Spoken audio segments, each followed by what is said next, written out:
ए रसूल अमी ख़ातमुन नबिय्यीन, तुझसा कोई नहीं, तुझसा कोई नहीं। नाज़रीन, आप देख रहे हैं आपस की बात और मैं हूँ बदर मुनीर चौधरी। नबी पाक सल्लल्लाहु अलैहि वसल्लम के शहर मदीना में और मेरे पस मंज़र में रोज़ा रसूल गुंबद खज़रा, जिसकी ज़ियारत हर मुसलमान की दिली ख्वाहिश है। आज हम आपको मदीने की सैर करवाएंगे, ज़ियारतों की तरफ लेकर जाएंगे और लोगों के एहसासात और जज्बात जानने की कोशिश करेंगे। आइए मेरे साथ। सर, क्या नाम है आपका? सलमान। अस्सलाम वालेकुम जी। क्या नाम है आपका? अच्छा तारिक भाई, क्या फीलिंग्स है? आप मस्जिद नबवी, जो एक बड़ी ख्वाहिश होती है हर शख्स की कि यहाँ की ज़ियारत करें, क्या फीलिंग? बस फीलिंग तो यही है कि यहाँ पे आ गए तो यहाँ से ना जाया जाए। अच्छा। और माशाल्लाह से बड़ी खुशी पे आके और यहाँ पे एक बहुत बड़ा जो है मजमा मौजूद है और रियाज़ुल जन्ना की सादत नसीब हुई और ऐसा महसूस होता है कि रसूल सल्लल्लाहु अलैहि वसल्लम के कंपनी में जो है मौजूद थे और यहाँ से जो है वो एक इत्मीनान ज़िंदगी का लेके जाएंगे इंशाअल्लाह वापस। अच्छा सर, आप बताइए, हम नबी पाक सल्लल्लाहु अलैहि वसल्लम की ज़िंदगी से क्या सीख सकते हैं? सारा लेसन ही उनकी ज़िंदगी है, नबी की सीरत ही सब कुछ है। सीरत पे अमल करके ही सब कुछ सीखा जा सकता है। अलिफ से लेके ये तक सब कुछ अल्लाह पाक ने उनकी सीरत में हमें सिखाया है और हमें अपनी ज़िंदगी में भी चेंज लाना चाहिए। कोशिश करनी चाहिए कि जितने हम हम्बल हों, जितना प्यार कर सकें दुनिया वालों से भी, और आखिरत में तो खैर है ही है, लेकिन लोगों को प्यार मोहब्बत से बात करें, कानून जो है उसकी पासदारी करें। जिस तरह यहाँ पर कई जगहों पर उन्होंने बंदिश लगाई हुई है तो वहाँ पे कोई नहीं जाता, तो उस पर अमल करना चाहिए। हर एक मतलब हर चीज़ नबी पाक की इस जगह पे आके फीलिंग्स ही कुछ और हैं, मतलब लफ्ज़ नहीं मिलते जो आप कहें। जी अस्सलाम वालेकुम, आपका नाम? वालेकुम सलाम जी, मेरा नाम गुलाम सरवर रहमान। पाकिस्तान में किस शहर से आए? सियालकोट से। अल्हम्दुलिल्लाह। मदीना शरीफ का कोई लम्हा जो आप भूल ना पाएँ? ये लम्हे तो ऐसे हैं कि बता नहीं सकते, लेकिन अभी दोबारा जो हाज़िरी हुई है रियाज़ुल जन्ना में, वो मेरा 40 साल के बाद दोबारा जाना हुआ उधर, तो मेरे पास अल्फाज नहीं है उसको बताने के लिए। अल्लाह पाक ने इतनी ब्लेसिंग दी है। ये बताइए कि हम नबी पाक सल्लल्लाहु अलैहि वसल्लम की ज़िंदगी की कौन सी कोई एक ऐसा अमल जो हम अपनी ज़ात में शामिल करके ख़ुद को तब्दील कर पाएँ? वैसे तो बहुत सारे अमाल हैं, लेकिन मेरा ये ख्याल है कि हम अपने आप को अच्छा मुसलमान बनाने की कोशिश करें, फिर कावरियत से मुबरा हो के, तो that's will be much better. Pakistan से आई? जी जी। किस शहर से? पाकिस्तान के शहर नारवाल से आए, पंजाब से। जी। तो ये बताइए, क्या जज्बात हैं, क्या एहसासात हैं मदीना शरीफ? मदीना शरीफ के एहसासात ये हैं कि यहाँ जी नहीं भरता कि हम यहाँ से जुदा हों। ठीक है, हम हज करने आए थे, एक हफ़्ता पहले रह के गए थे, हम 28 को हमारी फ़्लाइट थी, लेकिन चाहत ये थी कि हम दोबारा हज से प्राइवेट तौर पे यहाँ एक दिन गुजारने के लिए आए हैं, इनकी मोहब्बत के लिए। सही। ठीक है। और क्या रियाज़ुल जन्ना गई हैं आप? मैं रियाज़ुल जन्ना गई थी, मुझे 3 दफ़ा मौका मिला है माशाल्लाह परमिट पे जाने का, तो अभी भी ख्वाहिश है, देखें अल्लाह पूरी करता है। जिन्होंने बुला लिया उम्मीद है वो पूरी करवाएंगे इंशाल्लाह। जी अस्सलाम वालेकुम। वालेकुम सलाम। आपका नाम? मज़हर। और आप? मोहम्मद अहमद रज़ा। और पाकिस्तान में किस शहर से आए? मैं लाहौर से। और आप? मैं लाहौर से। अच्छा, दोनों लाहौर से आए। क्या फीलिंग्स हैं रोज़ा रसूल की ज़ियारत जब आपने? पहली बात तो ये है कि ये फीलिंग्स बयान नहीं हो सकती, क्योंकि ये जो एक है, आपको सबसे पहले तो ये फ़ील आती है कि आप उन्हीं गलियों में उन्हीं मकामात पे फिर रहे हैं जहाँ पे कभी रसूलुल्लाह सल्लल्लाहु अलैहि वसल्लम और उनके सहाबा फिरे होंगे, उनके अहले बैत अतार फिरे होंगे। तो ये एक बिल्कुल आप आउट ऑफ दिस वर्ल्ड होता है, ये वाली जो फीलिंग्स है आप बयान नहीं कर सकते। मुझे तो जिस किसी ने भी कहा है, मेरे लिए मुश्किल होता है इसको बयान करना। यहाँ पे आके जो दुनिया की फ़िक्रें होती हैं उनसे आज़ाद हो जाते हैं और आपको एक डिफरेंट एक पुरसकून किस्म का एक फीलिंग आती है। आप जो है ना उसको, और इसमें आप हमेशा इस फीलिंग में रहना चाहते हैं। सही। कितनी बड़ी ख्वाहिश थी यहाँ आने की? हाँ, जहाँ तक ख्वाहिश की बात है तो इसमें मैं कहूँगा कि फिर करम हो गया कि मैं मदीने चला। ये जो करम है, ये करम लफ्ज़ों में बयान नहीं किया जा सकता। और ये जो सलाम है, ये हाज़री है, ये किस्मत वालों को मिलती है। और हमारी ये दुआ है कि अल्लाह ताला जो है ना, जितनी लोग हसरतें लेके बैठे हैं उनके लिए दुआ है कि वो सबको अल्लाह पाक यहाँ पे मौका दे और वो हुज़ूर सल्लल्लाहु अलैहि वसल्लम के दरबार पे हाज़री दें और जो दिल की ख्वाहिश है वो पूरी हो। बाकी रोज़े की जाली पे जब आपकी निगाह पहली पड़ी तो क्या दिल में, आंखों में क्या चीज़ थी? वो तो बयान नहीं की जा सकती, क्योंकि उसमें तो फिर वो बात है कि गुनाहगारों के जो पाँव हैं जब मदीने में पड़े तो फिर होश ही नहीं रहता। अस्सलाम वालेकुम जी। वालेकुम अस्सलाम। पाकिस्तान में किस शहर से आई हैं? जी लाहौर से। अच्छा। और जी हम यही मदीना में ही रहते हैं। अच्छा, मदीना शरीफ में रहते हैं। जी जी। कितने साल हो गए? हमें तकरीबन 4 साल हो गए हैं यहाँ पर। और रोज़े रसूल पे कितनी बार आना होता है? अल्हम्दुलिल्लाह जब हाज़री नसीब होती है तो हफ्ते में 2 या 3 दफ़ा हमारी हाज़री होती है अल्हम्दुलिल्लाह। अच्छा, माशाल्लाह। जी जी। और आपका बेटा भी आपके साथ है? जी जी, मेरा बेटा है, आपको ये नशीद सुनाएंगे। अच्छा। तलअल बद्रु अलैना मिन सनियतिल वदा वजब शुक्रु अलैना मदा लिल्लाहिदा। अस्सलाम वालेकुम जी। वालेकुम सलाम। क्या नाम आपका? जी मोहम्मद साद जलानी। और माँ जी को मदीना की ज़ियारत के लिए लाए हैं जी। कैसा लग रहा है? बहुत अच्छा लग रहा है, बहुत सरियल है जो है, मतलब मेरा पहली दफ़ा है तो या कुछ सही किया होगा ज़िंदगी में कि अल्लाह मियां ने बुला लिया यहाँ पे तो। और इससे बढ़कर क्या है कि वालदा को जो है ना वो आप ज़ियारतें करवा रहे हैं। ये बताइएगा रियाजुल जन्ना में जब आप अंदर गए हैं, नमाज़ पढ़ी है, तो क्या फीलिंग्स थी? बहुत अच्छी, समझ में नहीं आ रहा था कुछ, बस सोच रहे थे कि बस अल्लाह मियां माफ़ कर दे जो गुनाह किए और बस शुक्र ही अदा कर रहे थे। माँ जी अस्सलाम वालेकुम। वालेकुम अस्सलाम। कैसा लग रहा है? तीसरी दफ़ा आई। अच्छा, तो इधर तो बार बार आने को दिल चाहता है? बिल्कुल, रहने को दिल चाहता है बल्कि। अच्छा अच्छा। कि यहीं पे रह जाएं तो क्या है, लेकिन बस अल्लाह की जो मर्ज़ी है उसके मुताबिक जिंदगी। अच्छा, रोज़ा रसूल और सब्ज़ गुंबद, जो गुंबद खज़रा है, उस पर जब नज़र पड़ती है तो क्या जज्बात होते हैं? नबी सल्लम बेइंतहा याद आते हैं। मैं पिछले माजी में चली जाती हूँ, पूरी हुजूर की ज़िंदगी नज़र में घूम जाती है कि क्या वो ज़माना था कि वीरान इलाका था हज़रत इब्राहिम के ज़माने में। आज अल्लाह ने प्यारे नबी सल्लम के ज़रिए में इसको कहाँ से कहाँ पहुँचा दिया। दुनिया की बहुत जगहें बहुत मशहूर हैं, लोग जाते हैं, मगर मैं समझती हूँ इससे प्यारी जगह दुनिया में कहीं हो नहीं सकती। पुरसुकून, जहाँ रूहानी सुकून भी है और रूहानी सुकून के लिए बंदा मारा मारा फिरता है, हर तलाश करता है अपने रब को, तो वही देता है। वो जो यहाँ मिलता है वो कहीं नहीं मिल सकता, किसी चीज़ में नहीं मिल सकता। जो नबी पाक सल्लम की ज़िंदगी है, हम अपने बच्चों को क्या बताएं कि वो उनकी ज़िंदगी में कुछ तब्दीली आए? उसके लिए हमें ये करना चाहिए, हमसे गफलत में हम पड़े रहते हैं, हम सारे वक्त दुनिया की तरफ ज़्यादा निकल जाते हैं। हम अपने बच्चों को उनको रोल मॉडल समझ के उनको बताने की कोशिश करें तो वो भी सारी ज़िंदगी उसी पैरवी में ज़िंदगी गुजारें, तो वही दुनिया की असल कामयाबी है।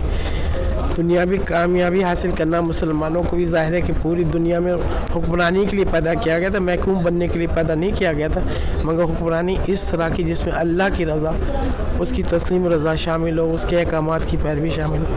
तो बच्चों को अल्लाह हमें तौफीक दे कि हमने बहुत अच्छी तरबियत, तो हम ये नहीं कर सकते हमने की है, मगर करनी चाहिए थी। अब हमारे बच्चे जो चाहते हैं, पोते पोती में चाहते हैं, उनके माँ बाप उनको सबसे पहले हुजूर के बारे में बता दें, तो उनके दिल में उनकी मोहब्बत को उतारने की कोशिश करें, ताकि वो हर मौके पर उनकी नकल करने की, पैरवी करने की कोशिश करें। मेरे साथ हैं रशीद ताहिर साहब, जो 32 साल से मदीना मुनव्वरा में क़याम पज़ीर हैं।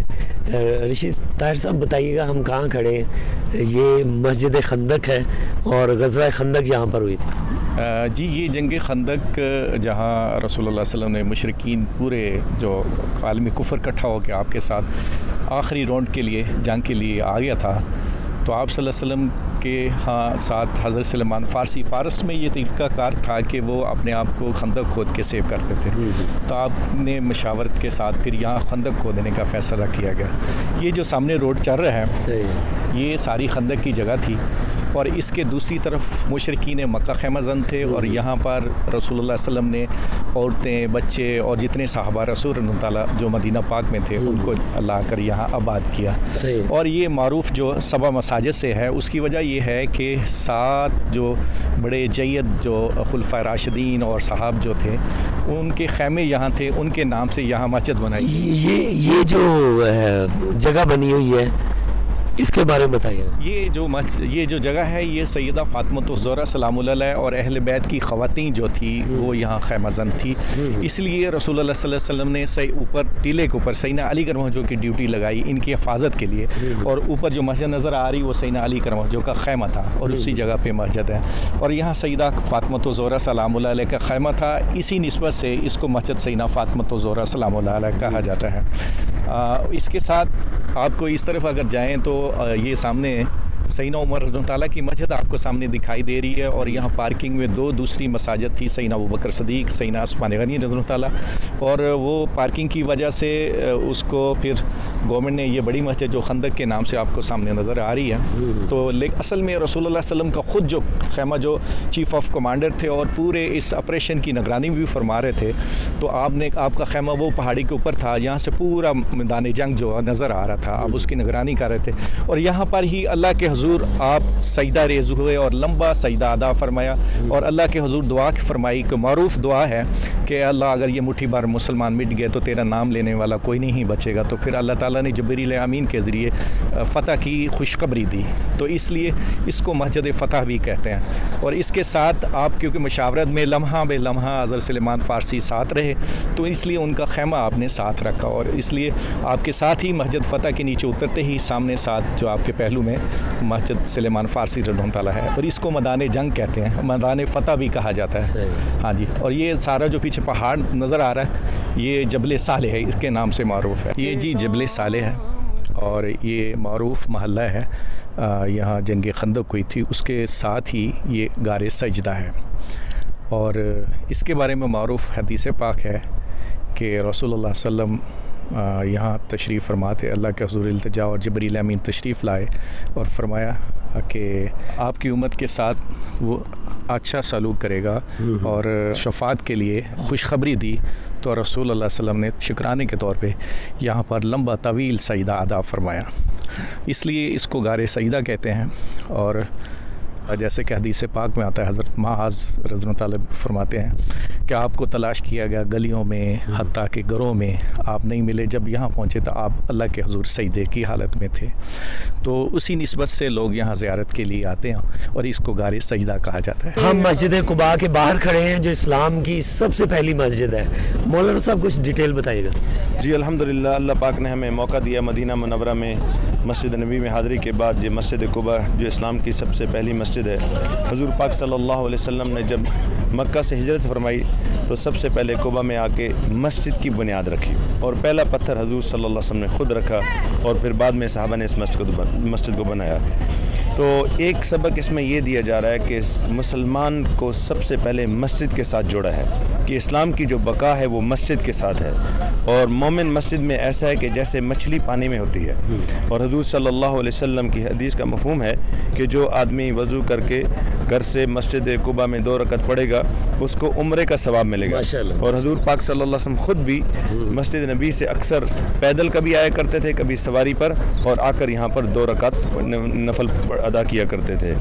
तो मैं ये कहूँगा कि मुसलमान की जो बका है और इस्लामी माशरे की जो बका है वो मस्जिद के साथ जुड़ने के साथ है। सहाबा रिज़वानुल्लाह अजमईन ने जो हुज़ूर सल्लल्लाहु अलैहि वसल्लम से जो तरबियत पाई है वो मस्जिद के माहौल में पाई है। मस्जिद में कैदी आते थे, 2 दिन 3 दिन मस्जिद के माहौल में रहते थे और उस मस्जिद के माहौल को देखकर, सहाबा के अखलाक को देखकर दूसरे तीसरे दिन वो इस्लाम कबूल कर लिया करते थे। तो मस्जिद जो है ये मुसलमान की और मुसलमान के माशरे की ये बका है। इसलिए मैं ये सबसे दरख्वास्त करूँगा, पूरी दुनिया के मुसलमानों को ये कहूँगा कि हम अपने आप को मस्जिद के साथ जोड़ें। मुसलमान मस्जिद वाला होता है, अपनी औलाद को मस्जिद के साथ जोड़ें। इसमें हमारी भी हिफाजत है और हमारी नस्लों की भी हिफाजत है। जब तक मुसलमान मस्जिद से जुड़ा रहेगा, इसका दीन, इसकी भी हिफाजत, इसके दीन की भी हिफाजत, इसके नस्लों की भी हिफाजत, और फिर मस्जिद नबी सल्लल्लाहु अलैहि वसल्लम में ऐसे नूरानी अमाल हुए जिन अमाल की वजह से पूरी दुनिया के अंदर इस्लाम फैल गया।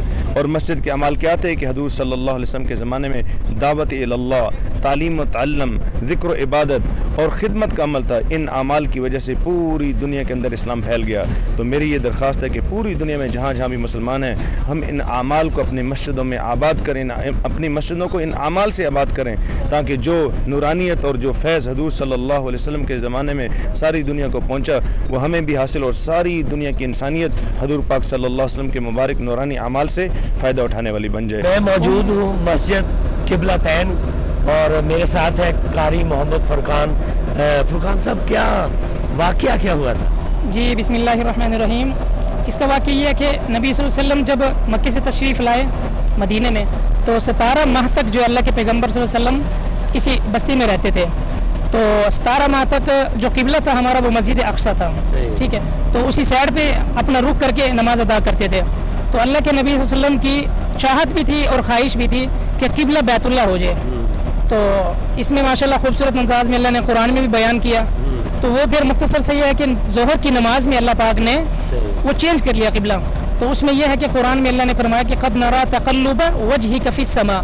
तो अल्लाह ने फरमाया कि मेरे महबूब, मैं देख रहा हूँ कि आप आसमान की तरफ बार बार मुझे देख रहे हैं। तो अल्लाह के नबी की यह ख्वाहिश थी कि अल्लाह की तरफ से हुक्म आए, कि हुक्म आए तो फिर मैं किबला चेंज करूँ। तो अल्लाह के नबी से जब अल्लाह पाक ने जब ऊपर से आयत नाजिल की तो फ़लनुवल्लियन्नका क़िबलतन तरदाहा फ़वल्लि वजहक शत्रल मस्जिदिल हराम।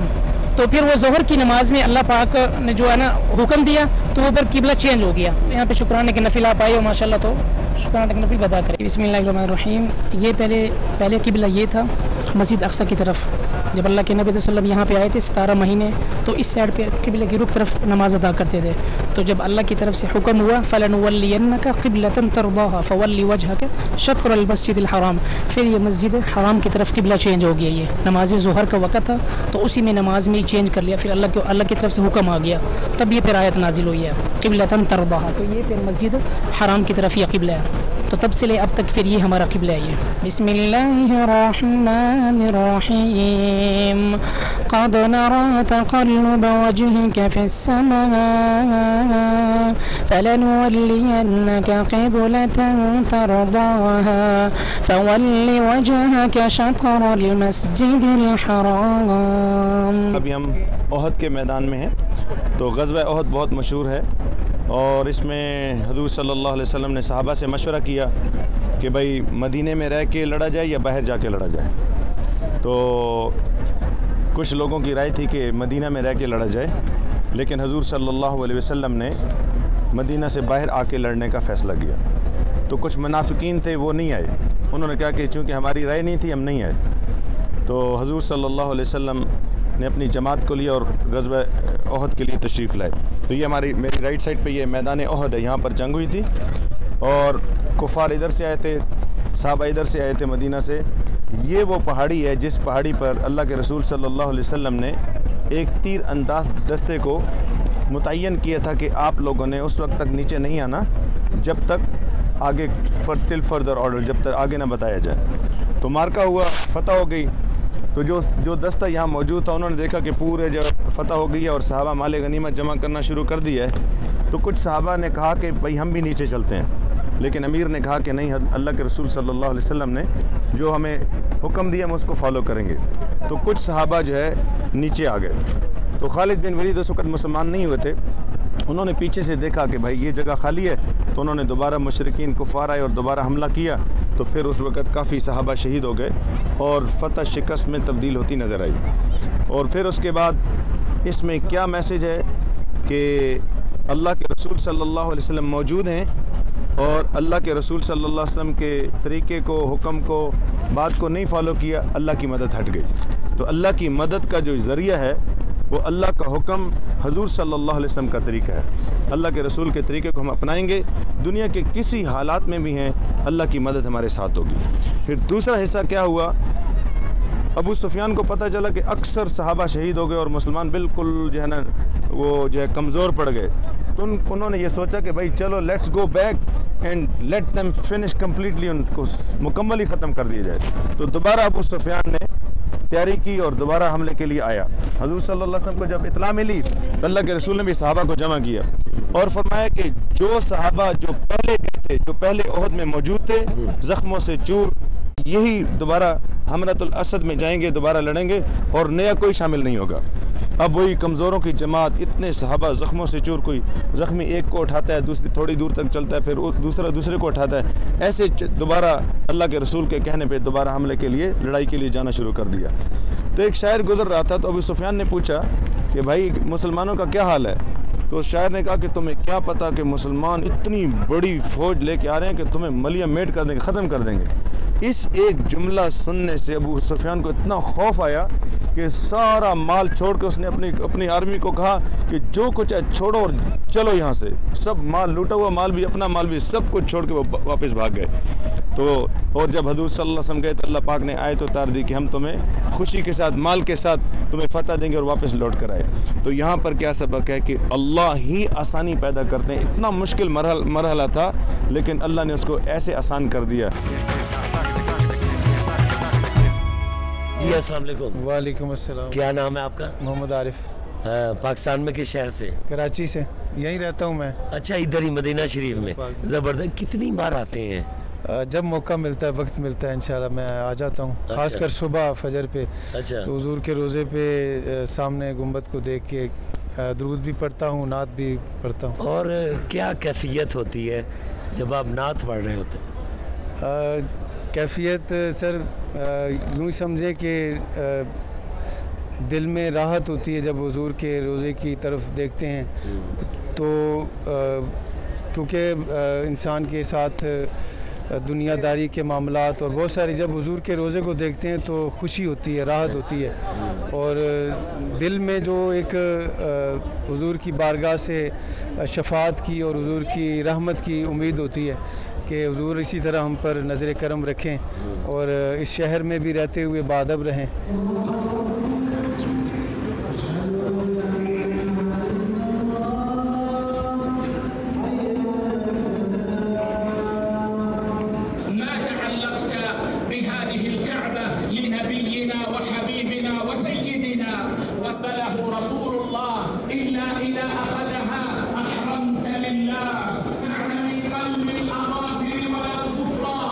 मेरे साथ हैं मोहम्मद सिद्दीक अल मदनी, रिसर्चर हैं और इनसे बात करते हैं और मदीना शरीफ की, यहाँ की मसाजिद की और मस्जिद नबवी की हिस्ट्री मालूम करते हैं। सबसे पहले तो नबी करीम सल्लल्लाहु अलैहि वसल्लम के आमद मुबारक से पहले मदीनतुल मुनव्वरा शरीफ में आप सल्लल्लाहु अलैहि वसल्लम के बारे में ख़बर पहुँच चुकी थी और आप सल्लल्लाहु अलैहि वसल्लम का इस्तकबाल यहाँ दूसरे शहरों से मुख्तलिफ था। जो कि आप सल्लल्लाहु अलैहि वसल्लम ताइफ भी तशरीफ़ ले गए थे, बहुत तकलीफ़ें हुई थी और भी कहीं भी तशरीफ़ ले गए थे, मक्का मुकरमा शरीफ, वहाँ का और मदीनतुल मुनव्वरा शरीफ के इस्तकबाल में बहुत ज़मीन व आसमान का फ़र्क था।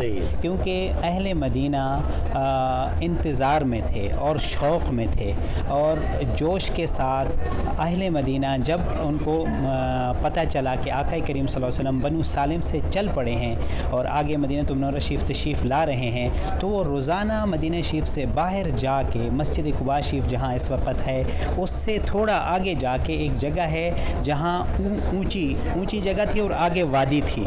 उस जगह से आगे बड़े दूर तक नज़र जाती थी, चूँकि वादी थी और आगे अगली पहाड़ियों तक नज़र जाती थी। तो वहाँ तक सहाबाए किराम तकरीबन रोज़ाना तशरीफ़ ले जाते थे, चूँकि उस वक्त अंदाज़ा लगा लेते थे कि कब आप सल्लल्लाहु अलैहि वसल्लम की आमद है। चूँकि तकरीबन 16 से 20 दिन लगते थे मक्का मुकरमा शरीफ से मदीना शरीफ और बहुत जल्दी भी अगर कोई आ जाता तो 12 दिन में आता था। और जिस दिन आप सल्लल्लाहु अलैहि वसल्लम आए थे, तशरीफ़ लेके आए थे, तकरीबन मुख्तलिफ़ तवारीख़ के मुताबिक और हिस्ट्री के मुताबिक 28 सफ़र, 27 सफ़र और कुछ में 4 रबीउल अव्वल तक है। उस दिन जब तशरीफ़ लाए तो आप जब सहाबाए किराम वहाँ तशरीफ़ ले गए तो तकरीबन सुबह के वक़्त ही आका करीम सल्लल्लाहु अलैहि वसल्लम तशरीफ़ ले आए थे।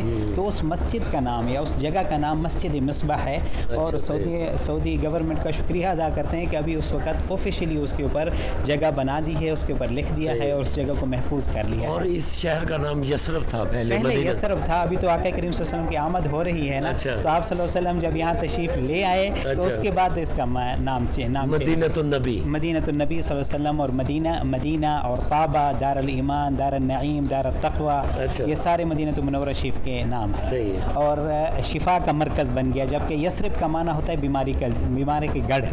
तो यसरिब से अल्हम्दुलिल्लाह मदीनतुल मुनव्वरा चेंज हुआ तो शिफा का गढ़ बन गया।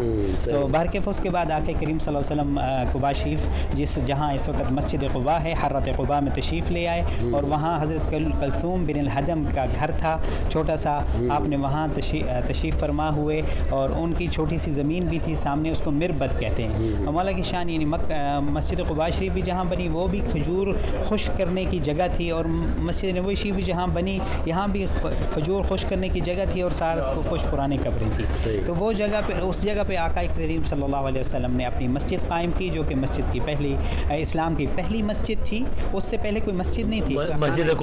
मस्जिद कुबा पहली मस्जिद थी। पहले तो खाना काबा था जो हज़ारों साल पहले बना हुआ था। उसके बाद पहली मस्जिद जो अवाम नास के लिए कायम हुई तो मस्जिद कुबा थी। उससे पहले भी हज़रत अबू बकर सिद्दीक़ रज़ियल्लाहु ताला ने अपने घर अक़दस में मक्का मुकर्रम शरीफ में जगह बनाई हुई थी नमाज़ पढ़ने के लिए, लेकिन वो घर के अंदर थी। एज़ ए मस्जिद जो सबसे पहले कायम हुई तो वो मस्जिद कुबा शरीफ थी, और वो अव्वल मस्जिद इस्लाम के अंदर सबसे पहली मस्जिद का उसको शरफ़ भी हासिल हुआ। और वो मस्जिद ऐसी मस्जिद है जिसके बारे में अल्लाह तबारक व तआला ने कुरान करीम में भी फरमाया है कि ऐसी मस्जिद है जिसको तक़वा के ऊपर कायम किया गया है। और उसकी फ़जीलत भी बताता हूँ। और आका करीम सल्लल्लाहु अलैहि वसल्लम वहाँ कुछ रिवायात में है 4 दिन, कुछ रिवायात में है 14 दिन आप सल्लल्लाहु अलैहि वसल्लम ने वहाँ क़याम फरमाया। और आका करीम सल्लल्लाहु अलैहि वसल्लम के क़याम की बरकत से उसको ऐसी फ़जीलत मिली है कि किसी और मस्जिद के लिए नहीं है। वो ये है कि कोई भी इंसान अगर अपने घर यानी पहले से वज़ू करके जाए, हदीस शरीफ में तो ये है कि मन तवद्दअ फ़ी बैतिही, कि अपने घर से करके जाए। उसका मकसद ये है कि इसी मकसद के लिए जाए, मस्जिद कुबा शरीफ जाए इसी मकसद के लिए। तो पहले से वज़ू करके जाए और फिर पैदल जाए या गाड़ी पे जाए, सवारी पे जाए। आप सल्लल्लाहु अलैहि वसल्लम पैदल भी तशरीफ़ ले जाते थे, सवारी पे भी तशरीफ़ ले जाते, और आका करीम सल्लल्लाहु अलैहि वसल्लम खुद हफ्ते के दिन तशरीफ़ ले जाते। लेकिन सवाब मुतलक़न ओपन रखा है कि कभी भी वज़ू करके जाएँ और वहाँ फ़कत 2 रकात नमाज नफल पढ़ें तो पूरे उम्र का सवाब माशाअल्लाह। और ये फ़कत मदीनतुल मुनव्वरा शरीफ में हासिल होता है, इसके अलावा कहीं और हासिल नहीं होता। तो बहरकैफ आप सल्लल्लाहु अलैहि वसल्लम वो मस्जिद कायम करने के बाद आप फिर वहाँ से जब रवाना हुए तो आपने फिर जैसे रवाना हुए फरमाया कि जहाँ जाके मेरी ऊँटनी बैठेगी वहाँ मैं अपनी मस्जिद बनाऊँगा, वहाँ अपना मकर बनाऊँगा। तो जैसे आप सल्लल्लाहु अलैहि वसल्लम वहाँ से चले तो जितना भी अंसार सहाबा किराम का घर था रास्ते में मस्जिद कुबा शरीफ से लेके मस्जिद नबवी शरीफ तक, सबका इरादा था, सबकी तमन्ना थी, सबकी ख्वाहिश थी कि आका करीम सल्लल्लाहु अलैहि वसल्लम हमें भी शरफ़ बख्शे, हमारे ज़मीन पे कदम रंजा फरमाए, हमें भी शरफ़ मिल जाए। लेकिन आका करीम सल्लल्लाहु अलैहि वसल्लम हर जगह पे फरमाते दऊहा फ़इन्नहा मामूरा। अब देखें उसकी शान देखें, हम तो वलियाद बिल्लाह कुछ लोग आका करीम सल्लल्लाहु अलैहि वसल्लम की शान या सहाबा किराम लिया किराम की शान के बारे में बात फरमाते हैं। आप सल्लल्लाहु अलैहि वसल्लम फरमाते हैं कि मेरी ऊँटी को अमर मिला हुआ है, जहाँ ये बैठेगी वहाँ मेरी मस्जिद कायम हो। तो ये देखें आका करीम सल्लल्लाहु अलैहि वसल्लम की अलक़स्वा ऊँटी का मकाम देखें। तो जैसे ही सहाबा किराम कोशिश करते थे तो आका करीम सल्लल्लाहु अलैहि वसल्लम जब ये फरमाते तो वो छोड़ देते आपके। तो जब जहाँ इस वक्त मस्जिद जुमा है वहाँ से जब गुज़र हुआ तो वहाँ जिनकी वो ज़मीन थी उनका हज़रत सालिम बिन औफ़ के औलाद की ज़मीन थी। अच्छा उन्होंने एक गुजारिश की, उन्होंने कहा या रसूलल्लाह ये बात ठीक है कि जहाँ आप क़याम फरमाएंगे वहाँ आपकी मस्जिद मुबारक बनेगी, लेकिन हमारी एक गुजारिश है हुज़ूर, इल्तिजा है कि आपने मेहरबानी फरमाई और मस्जिद कुबा शरीफ जहाँ आप रहे हैं वहाँ मस्जिद कायम की, वो हमारे कज़न्स की ज़मीनें हैं, आमिर बिन औफ़ की औलाद हैं वो, ठीक है। और ये जो गुजारिश कर रहे थे हज़रत सालिम बिन औफ़ की औलाद हैं। उन्होंने कहा रसूलुल्लाह सल्लल्लाहु अलैहि वसल्लम हमारी एक गुजारिश है कि मस्जिद आपकी वहाँ ही बनेगी जब यहाँ ये ऊँटनी मुबारक बैठेगी, लेकिन हमारी इतना मुअद्दिबाना इल्तिजा है हुज़ूर कि आप फ़कत हमारी ज़मीन पे कदम रंजा फरमाएँ, हमारे यहाँ क़याम फरमाएँ ताकि हमें भी वो शरफ़ मिल जाए, हमारे कज़न्स को हमारे ऊपर फजीलत न रहे कि आपने हज़रत आमिर बिन औफ़ की औलाद को ये शरफ़ अता कर दिया, हमें अता नहीं किया। तो आप सल्लल्लाहु अलैहि वसल्लम मुस्करा पड़े और आप सल्लल्लाहु अलैहि वसल्लम ने वहाँ क़याम फरमाया और ग़ालिबन मस्जिद जुमा की नमाज का जो हुक्म है वो भी वहाँ नाजिल हुआ। तो आप सल्लल्लाहु अलैहि वसल्लम ने वहाँ जुमे की नमाज़ अदा फरमाई, तो इसलिए वो मस्जिद जुमा के तौर पे मारूफ़ है। और चूँकि बनी सालिम बिन औफ़ की औलाद वहाँ रहती तो मस्जिद बनी सालिम भी उसे कहते हैं। मस्जिद बनी आतिका का कबीला भी नज़दीक था, उसको मस्जिद बनी आतिका भी कहते हैं। और मदीनतुल मुनव्वरा शरीफ की 3 वादियों में से एक वादी वहाँ से गुजरती है, वादी रानूना। तो वादी रानूना के ग़िफ़ा पे है मस्जिदुल जुमा, तो इसलिए उसका नाम मस्जिदुल वादी भी है। सही, ठीक है सर। ये मस्जिद नबवी, हाँ, इसके बारे में कुछ बताइए। जी अब आगे वहाँ से आगे चल रहे हैं। तो वहाँ से यहाँ आके मस्जिद नबवी शरीफ पे ऊँटनी मुबारक आके यहाँ बैठी। जहाँ बैठी हज़रत अबू अय्यूब अल अंसारी रज़ियल्लाहु ताला का घर मुबारक था। और वहाँ बैठने के बाद आप थोड़ी सी उठी, कुछ स्टेप्स आगे गई, फिर दोबारा आके वहाँ बैठ गई। आका करीम सल्लल्लाहु अलैहि वसल्लम ने उसकी लगाम को छोड़ दिया था। ठीक है, तो आका करीम सल्लल्लाहु अलैहि वसल्लम ने फिर उधर ही क़ियाम फरमाया, उधर ही आप सल्लल्लाहु अलैहि वसल्लम ने अपनी मस्जिद मुबारक बनाई। और मस्जिद का अहाता उतना था जितना इस वक्त रियाजुल जन्नत है। ये जो अहाता है बाहर वाला, यहाँ तक तो उस वक्त पूरा शहर था, पूरा शहर मदीना इतना था जितना इस वक्त ये अहाता है।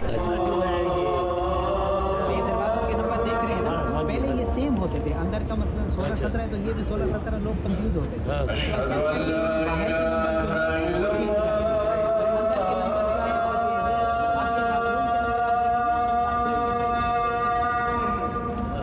सर कुछ और जो हम नहीं पूछ पाए और आप बताना चाहें। अच्छा, नबी पाक सल्लल्लाहु की सीरत के बारे में, मस्जिद के बारे, गुंबद खजरा के बारे में। अल्लाह अकबर। गुंबद खजरा सबसे पहले तो ये है कि कुछ वीडियोस मंजर आम पे नज़र आती हैं कि आका करीम सल्लल्लाहु अलैहि वसल्लम के कब्र अनवर के अंदर की कुछ तस्वीर या कुछ, लेकिन हकीकत ये है कि हज़रत उमर इब्न अब्दुल अज़ीज़ रज़ियल्लाहु ताला रहमहुल्लाह ताला 87 हिजरी में उन्होंने जो अहाता बनाया था आपके कब्र अनवर का, उसके बाद अंदर कोई नहीं जा सका। तो कोई भी ऐसी तस्वीर मिलती है तो सही नहीं होती। दूसरा, हमेशा अदब को मलहूज़ खातिर रखना चाहिए। ज़रूरी नहीं है कि इंसान को हर चीज़ अंदर की पता हो या ना हो, ये ज़रूरी नहीं है। आपके अंदर अगर अदब है तो सब कुछ है इंशाल्लाह। तो इस सबसे पहले तो ये इंफॉर्मेशन होगी। दूसरा ये है कि इस वक्त जो आपको सामने बाहर से भी अगर देखें तो एक ग्रीन पर्दा नज़र आता है, अल्लाह अकबर, उसके अंदर कोई नहीं जा सका। मदीना में जो भी आता है खजूर गिफ्ट के तौर पर लेके जाता है। हम खड़े हैं यहाँ पर मदीना शरीफ में। आपका नाम? मलिक अहमद। मलिक साहब, ये बताइएगा कौन सी खजूर सबसे ज़्यादा पॉपुलर है? जी, सबसे पॉपुलर जो है अजवा खजूर है, जो नबी पाक सल्लल्लाहु अलैहि वसल्लम की सुन्नत भी है, जिसको खाने से इंसान की हर किस्म की बीमारियां भी दूर होती हैं। ठीक है, उसके बाद आती है, सबसे महंगी भी है। सबसे महंगी भी है। इसमें टॉप वाली भी है, सेकंड वाली भी है, इस तरह से मुख्तलिफ क्वालिटी हैं, 2-3 क्वालिटी में होती है। सही। और कुछ बताइए। और ये जो है ये शलबी है, इसका मलकी भी कहते हैं, इसके 2 नाम हैं। ठीक है जी, ये मजदूल है, इसको शुगर फ्री भी कहते हैं, इसमें शुगर कम होती है। ठीक है, जो डायबिटिक के पेशेंट है वो खा सकते हैं। जी बिल्कुल। ये कलमी मदीना है, ठीक है ना। उसके बाद ये सुगाई है, ये बहुत ही टेस्टी होती है। ठीक है, उसके बाद ये खुदरी है, ठीक है ना जी। ये सुकरी है, इसको ये जो है सऊदियों की स्पेशल मानी जाती है। ठीक है ना जी। ये मबरूम है, ये मबरूम ज़्यादातर जो है इसको चॉकलेटी खजूर भी कहते हैं। ठीक है, ये ऑल ओवर वर्ल्ड में जाती है, ज़्यादातर इसको तुर्क पसंद करते हैं, तुर्किश। और उसके अलावा ये बर्नी है, इसके बर्नी मदीना इसको कहते हैं, और बर्नी हदीस भी कहते हैं। ठीक है ना, ये घर में 7 दाने रखने से बरकत होती है। अच्छा, सही। ठीक है ना। उसके बाद आते हैं रबिया मदीना, ये मदीने की खास खजूर है। ठीक है जी। उसके बाद ये दोबारा सुकरी है, इसके बाद ये अंबर है, आप अलैहिस्सलातु वस्सलाम इसे नाश्ते में पसंद करते थे। ठीक है, ठीक है ना जी। ये लुबान है, ये गुड़ की तरह है, मीठी। ठीक है। उसके बाद ये है बगैर दाने की, जो हज़रत सुलेमान फ़ारसी का बाग है, जहाँ से आप अलैहिस्सलातु वस्सलाम ने जो है ना गुठलियाँ लगाई थी, काफरों ने निकाल दी थी, उसके बाद जो दरख्त हुए थे बगैर। और ये जो जितने भी इसके खजूर की प्रोडक्ट है वो सब मदीना में पैदा होते हैं? सब मदीना में होती है। ये जो है इनका एक ला भी है कि दूसरे मुल्क से, किसी मुल्क से भी जो है खजूर आ नहीं सकती इधर। सही। यानी ऑल ओवर वर्ल्ड से यहाँ से जाती है पर आ नहीं सकती। उरस के नाम से ये कुआं है, जिसके बारे में रवायत है कि नबी पाक सल्लल्लाहु अलैहि वसल्लम इस कुएं का पानी इस्तेमाल करते थे। ज़ायरीन इस कुएं के पानी को तबर्रुक के तौर पर हासिल करते हैं। ये आपको हज़रत सलमान फ़ारसी के बाग की सैर करवाते हैं। अस्सलाम वालेकुम, आपका नाम? वालेकुम सलाम, मलिक अंसर जनाब। जी मलिक। और आप? सैयद शफकत अली। तो क्या सर यहाँ पे क्या हो रहा है? सर यहाँ पे हम दूध पीने के लिए आए हैं ऊँटनी का, ये साथ में ये फ्रेश दूध इन्होंने निकाल के दिया है। तो ये वादी दारुल पैदा की बैक साइड है और पुराना तबूक गुजर है यहाँ से, और ये खराजुल गनम जो है ना उसकी जगह पे है। और यहाँ पे इर्द गिर्द अगर आप देखें तो हर तरफ जो है ना ऊँट के वो जो इनके खाड़े से बने हुए हैं और वही फ्रेश दूध बेचते हैं। इनका काम यही है। ये सुडानी है, तो ज़्यादातर यहाँ पे सुडानी जो है ना वही जो दूध बेचते हैं। ये कहा जा रहा है ये बहुत हेल्दी है दूध। जी, ये बहुत हेल्दी भी है और आप सल्लल्लाहु अलैहि वसल्लम ने फरमाया कि इसमें शिफा भी है, तो इसको पीना चाहिए। इसमें आज की मेडिकल साइंस के मुताबिक भी बहुत सी बीमारियों के लिए इसमें शिफा है। और यहाँ से ताज़ा दूध मिलता है, तो इस तरह बहुत से दूसरे जाज कराम भी यहाँ पे तशरीफ़ लाए थे, तो इस तरह यहाँ पे ताज़ा दूध निकाल के वो पीने को मुयस्सर। नाज़रीन, उम्मीद है आज का प्रोग्राम आपको पसंद आया होगा। बदर मुनीर चौधरी और टीम आपस की बात को मदीना मुनव्वरा से इजाज़त दीजिए। अपना ख्याल रखिएगा।